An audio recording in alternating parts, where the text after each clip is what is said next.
السلام علیکم ورحمۃ اللہ وبرکاتہ۔ بیوی سے بو آتی ہے۔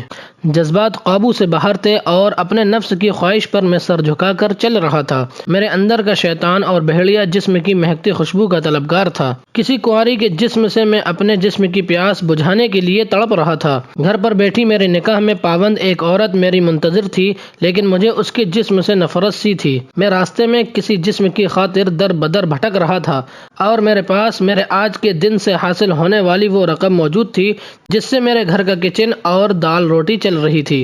لیکن میں سوچ رہا تھا کہ اگر آج میں بھوکا اور خالی پیٹ سو سکتا ہوں تو میری بیوی بچے بھی تو فاقہ کاٹ سکتے ہیں۔ تو آج کے دن سے اپنے جسم کی پیاس بجھانے کے لیے تیار تھا۔ راستے میں ایک بزرگ نے روک کر کہا کہ برخوردار چہرے پر لعنت برس رہی ہے، ضرور کسی کبیرہ گناہ کی راہ پر نکلا ہے۔ تیرے چہرے سے تیری شیطانیت خوب ٹپک رہی ہے اور جسم سے نفس کی بو آ رہی ہے۔ بابا جی، میری مرضی میں جو کروں۔ آپ کون ہوتے ہیں مجھ پر فقرے کسنے والے؟ میں تو تیری رہنمائی کر رہا ہوں، شرم کر کس راہ پہ نکل پڑا ہے؟ بابا جی، جسم کی آگ میں جل رہا ہوں، بجھانے کا سامان تلاش کر رہا ہوں۔ شادی شدہ ہے؟ ہاں بابا جی، 3 بچوں کا باپ بھی ہوں۔ کمبخت، بے غیرت، منحوس، شرم کر کسی چلو بھر پانی میں ڈوب کر مر جا۔ حلال ہوتے ہوئے حرام کا راستہ اختیار کرنا چاہتا ہے؟ مجھے اپنی بیوی سے بدبو آتی ہے، گھن ہوتی ہے، عجیب سی نفرت پیدا ہوتی ہے اس کا بجھا بجھا سا چہرہ دیکھ کر اور تھکا تھکا سا جسم دیکھ کر میرے جذبات مر جاتے ہیں۔ تیرے جیسے مردوں کو حلال میں بو آتی ہے اور حرام میں خوشبو؟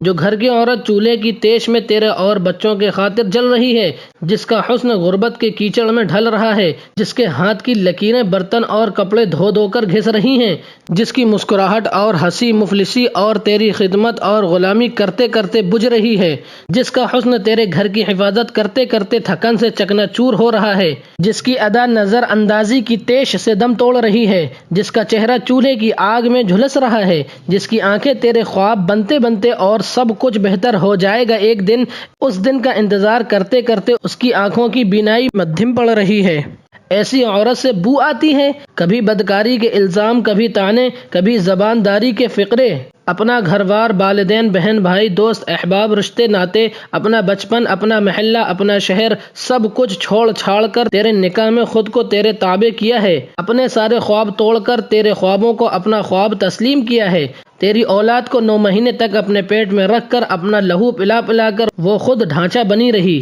سارا دن تیرے گھر والوں کی، تیرے رشتے داروں کی باتیں سنتی ہے، اپنی تھکن، اپنے دکھ درد، اپنی تکالیف کو بھول کر وہ بستر پر تجھے مسکرا کر ملتی ہے، کبھی اس کی مسکراہٹ کو نوچ کر دیکھ، تجھے آنسوؤں کا دریا ملے گا۔ بے غیرت، تجھے ایسی عورت سے بو آتی ہے؟ تجھے حرام کی لذت نے اندھا کر دیا ہے، تیرے کان اس کی چیخ نہیں سن سکتے، تیری آنکھ اس کے خواب پڑھنے کے قابل نہیں ہے، تیری ناک اس کے حلال رشتے سے آتی خوشبو محسوس نہیں کر سکتی۔ لا علاج ہے تو، جا کر صدقہ کر اور خدا سے اپنی ہدایت کی دعا مانگ۔ آپ حضرات سے گزارش ہے کہ مردوں کی ہدایت کے لیے ویڈیو کو زیادہ سے زیادہ شیئر کریں۔ جزاک اللہ خیر۔